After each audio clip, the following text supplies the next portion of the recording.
And that's pretty conclusive. Still going. Probably about time. I think we've covered off all the news in the world of rugby, unless there's anything else you guys want to touch on before we move to Western Australia for the third Bledisloe Test of 2021. How good. You're pretty fired up, Paul? Oh, I'm really, really looking forward to it. And it's at a great time for us. Kick off at 6 o'clock on Sunday night. The first proper afternoon Bledisloe Test in a few years. You know, there was a game last year, but that was about 4:30 or something. But this is what must be 2 o'clock start over there, is it? Yeah. Oh, brilliant. It's fantastic. Yeah. And the NRL have been kind enough to schedule that Bulldogs-Tigers meaningless game opposite it as well. So nothing to. Oh, the 8 o'clock game. Oh, it's great. What a Sunday of sport. Oh, it's going to be great. I thought, thank God we've got nowhere to go, right? Exactly. But the audience. Take it from your grin and smiling tone there, Paul. You're not too concerned about the absences of Whitelock, Smith, Moanga, Coles, whoever else isn't going over? No, that's a big chunk. That's a huge chunk of experience. You could sort of argue that Whitelock and Moanga were probably two of the top 3 or 4 players for the All Blacks in the last couple of months. So I think that's a big. I know we've got some guns who come in, but they sort of. I mean, Bodie hasn't had as much sort of rugby under his belt as you probably would have liked heading into this. So I do. I think this isn't going to be a walkover. Are you feeling the same way, Richard? Do you think we've got a game on our hands on Sunday over? Yeah, definitely. I mean, when you look at the likes of those names, especially sort of Whitelock and Smith, probably for me. I mean, Moanga's great, but you got a pretty handy guy who can slot into to 10 and Bowden Barrett there. But I mean, Whitelock's just been immense the last couple of years. I mean, for his whole career, but he's just like a fine wine, and getting better with age. And Smith similar, he just has been playing some incredible rugby this year. So, and once again, we've got some pretty handy guys that can come in and fill those shoes. But I think we'll, especially with this camp probably being a little bit disrupted with everything going on, I reckon that we could be in for a bit of a battle on our hands. Yeah, for sure. I think for me, you're not going to be shocked to hear this, but I think it's the absence of Smith is that's probably the biggest issue of the three. Obviously, Moanga and Whitelock are both absolute guns.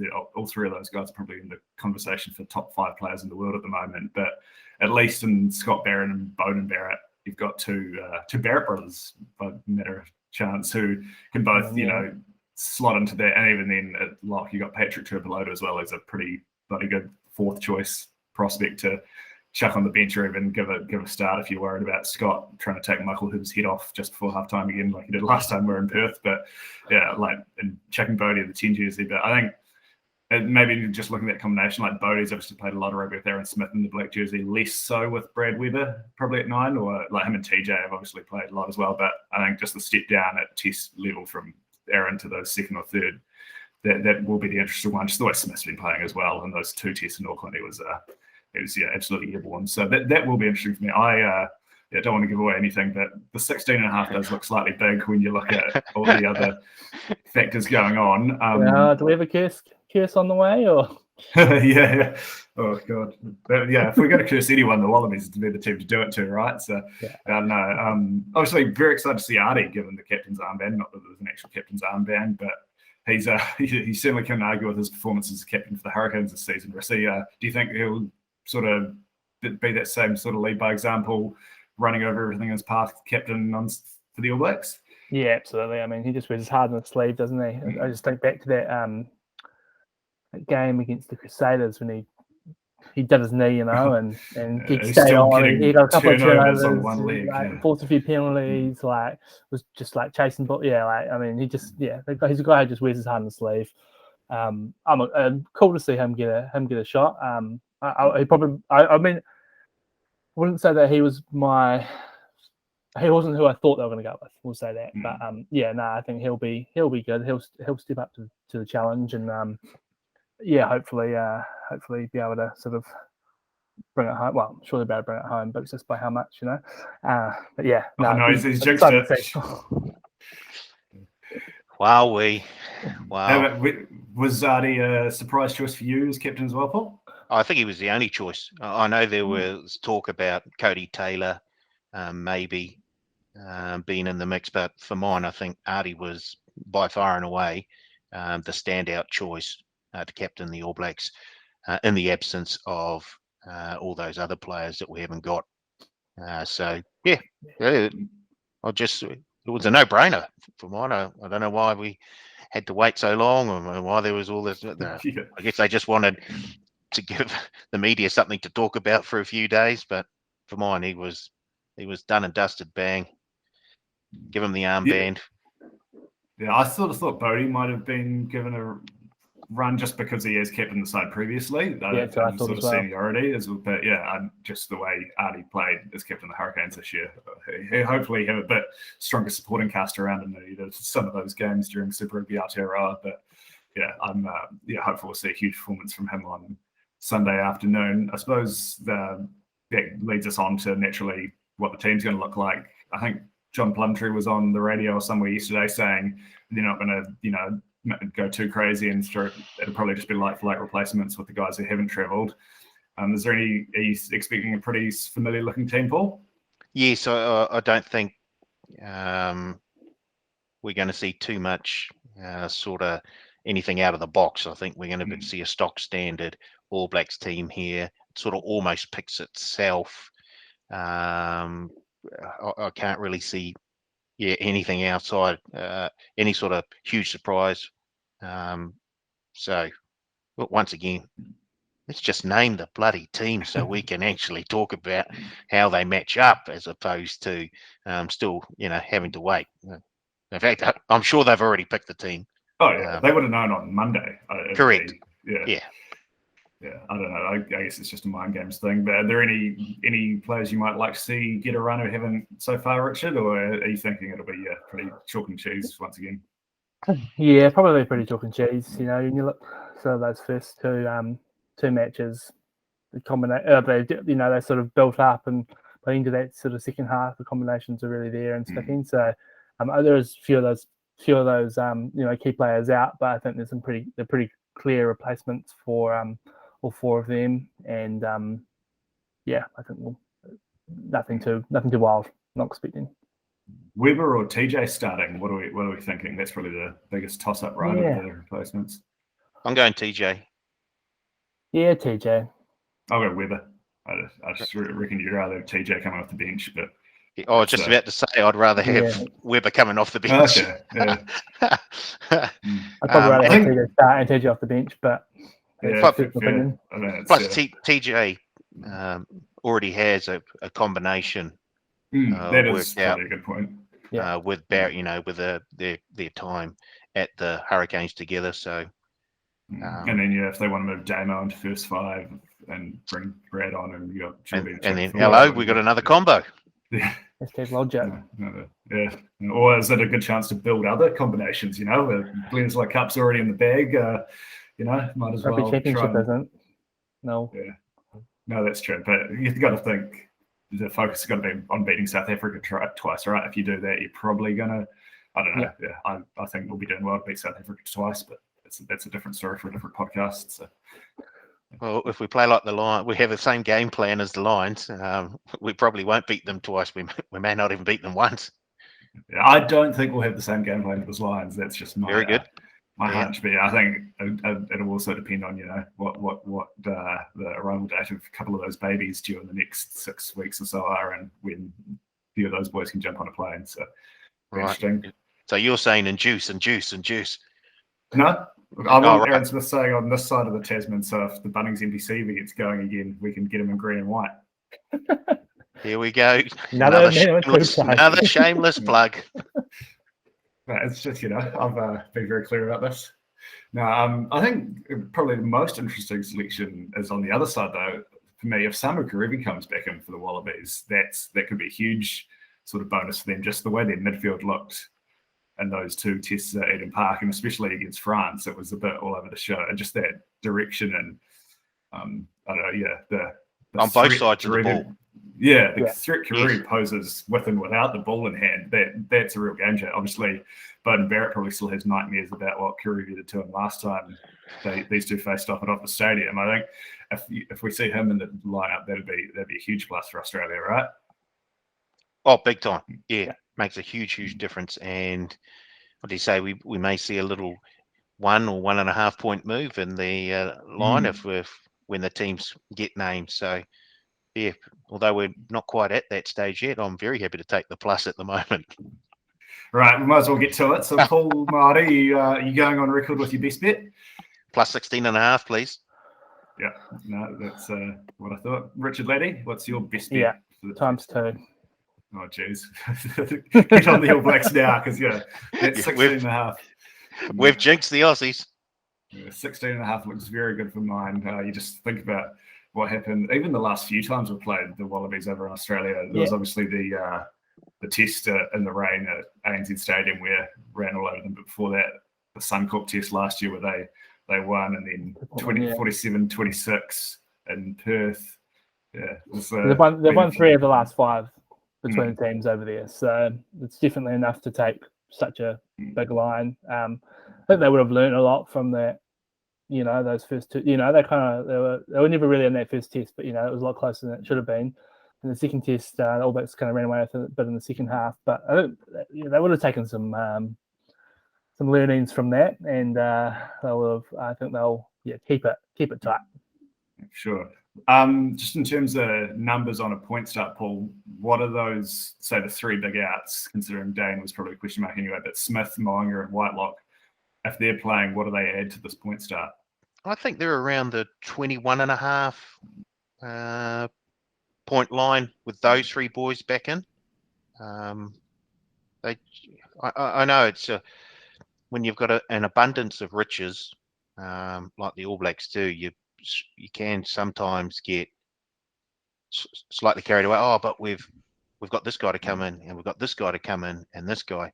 But when you've got, I think you mentioned just earlier, probably 3 of the best players going around in the world at the moment, when they are out all together, I think that sort of compounds the sort of effect it has on the line. So, yeah, I think we'd probably see a line around the 21.5 point mark. Fair enough. I was interested to see in the media as well.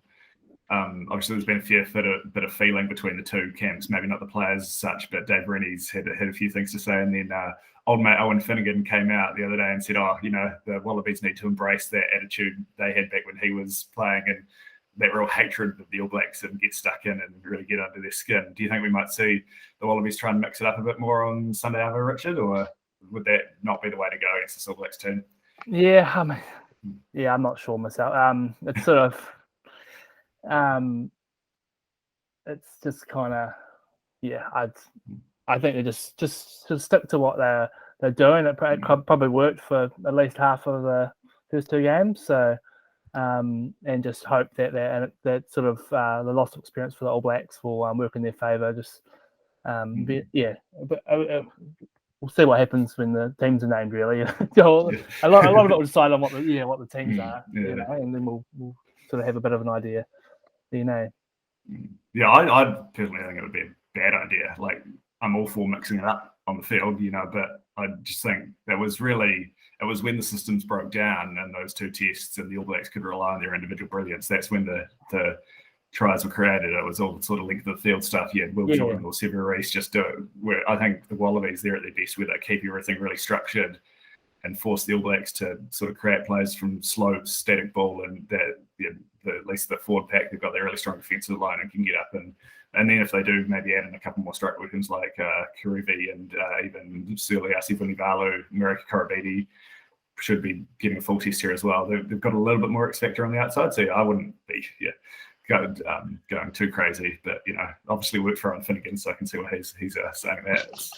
That must be pretty frustrating for a few of those older Wallabies who were the last ones to get their hands on the Bledisloe.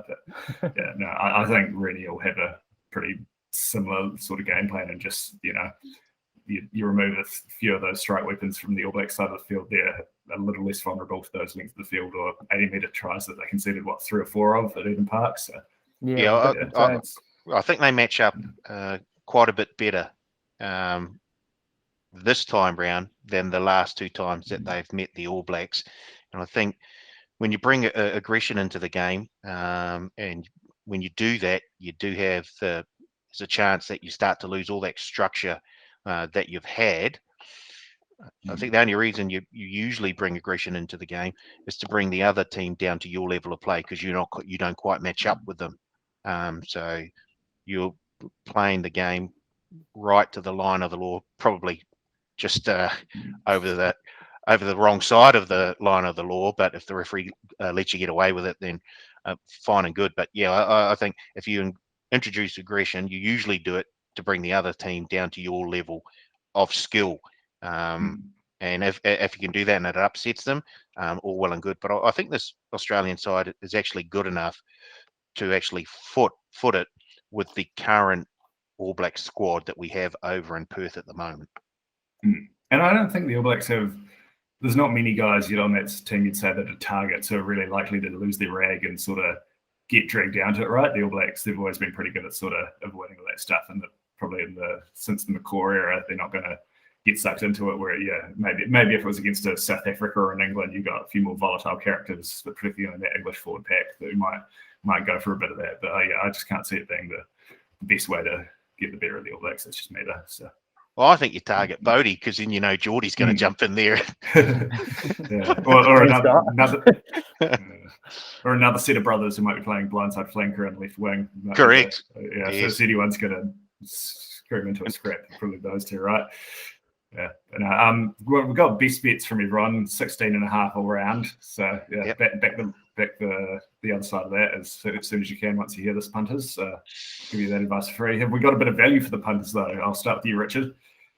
I see New Zealand 1 to 12 at $3.60.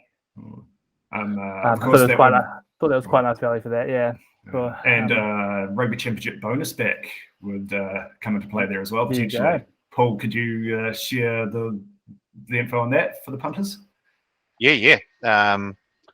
Well, we've got the NRL bonus back on all games this weekend, the final round of the regular season, and we've also got a bonus back on this test match between the Wallabies and the All Blacks. Just place a pre-match winning team and margin bet, and if your team wins but you've got the incorrect margin, we'll refund your bet up to $30 as a bonus bet.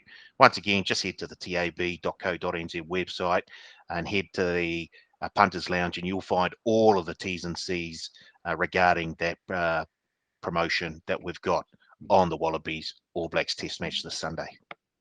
And a load of other promotions on there as well. So I'm going to get stuck into. How about a value bet for us, Paul? Yeah. I'm going to go with the Australians to win the first half at $3.65. I think they're going to come out fired up and might just catch the All Blacks just on the back foot slightly, and I think they might just be able to take a lead into half time. So Wallabies to win the first half at $3.65. Very nice. I'm going for an old favourite, just New Zealand 11 to 20 at $4.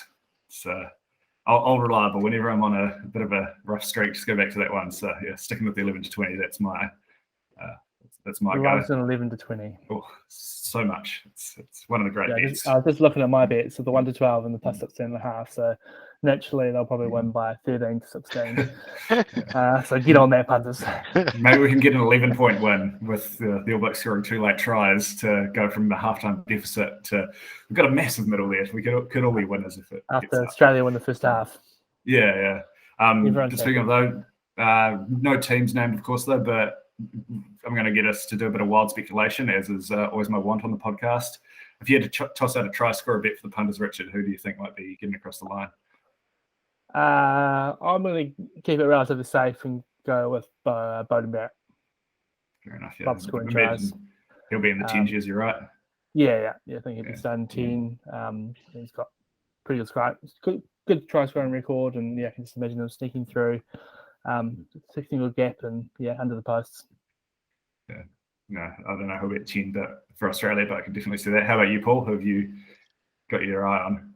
Yeah, I've gone a wee bit leery. I've gone into the forward pack, the deep, dark reaches of the forward pack. I've gone with another Barrett, Scotty Barrett, to score a try. Redemption game. Interesting. I thought you were about to steal my try score bet, but you didn't, so I'm happy about that. I'm going even a bit further into the trenches. One of Paul's favourite bets is obviously Go the hooker. Go the hooker, but I'm not going to take Cody Taylor. I reckon Simisoni Takeaho will be probably the backup hooker this week, and we've seen him have a few set plays drawn up from whenever he's come on. Well, he came on with not long to go. Who was it against and scored 2 tries? Yeah, against Fiji, Was absolutely against crunched. Was it Moses Sorovi who got put out into the wing because they had no healthy wingers, and then about a second later had that freight train just bearing down on them, coming right at you. So, yeah, and especially if it is a bit close, we sort of saw in that first Fijian test, the All Blacks do revert to type when they need to, and just win all rolling balls and set pieces. So, presuming this will be a bit closer than the Test Eden Park, I think they might need to grind it out a bit more, which could see some rolling balls. And I reckon Simisoni will be able to get on the end of one of those to get across the line for my try score bet.